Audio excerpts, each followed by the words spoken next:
Le premier discours, c'est en tout cas achevé. François Hollande qui salue cette intervention, qui se dirige effectivement vers les micros et qui va donc prononcer ses adieux au Conseil général de Corrèze.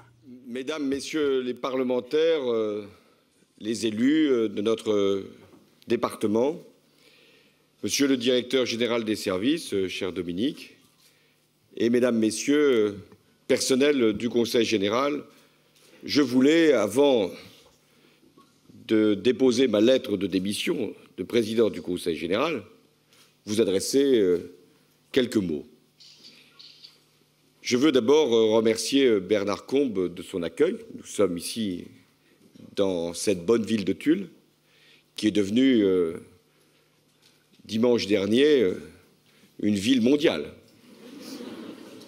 Je ne sais pas si elle arrivera à s'en remettre, mais nous essaierons de mettre tous les drapeaux des journalistes qui étaient présents dimanche.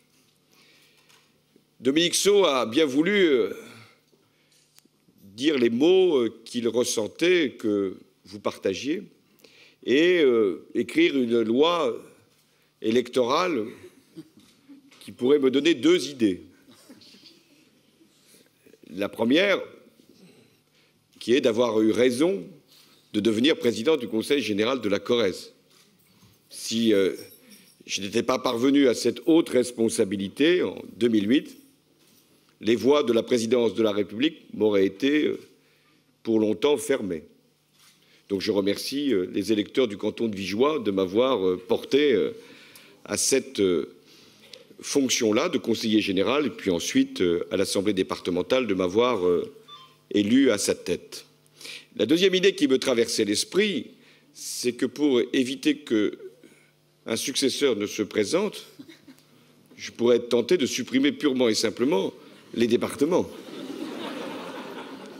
Mais telle n'est pas, je vous rassure, mon intention.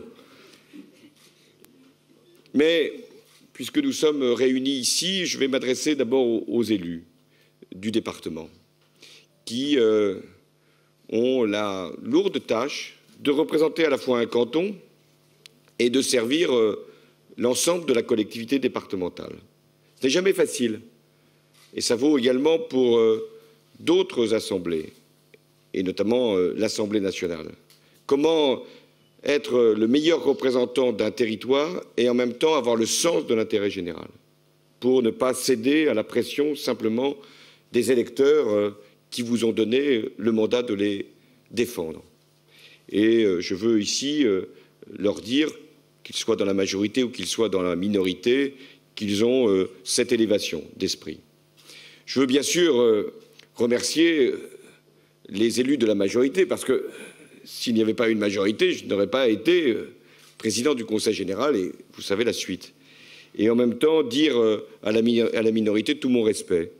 Nous avons parfois des échanges, comme il y en a dans toutes les assemblées démocratiques, mais ça est toujours resté au bon niveau et dans le meilleur des esprits.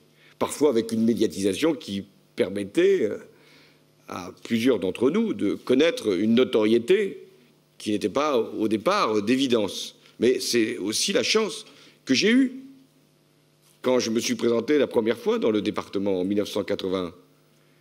J'avais affronté Jacques Chirac et je m'en suis très reconnaissant parce que c'est grâce à lui que j'ai eu ma première notoriété de candidat.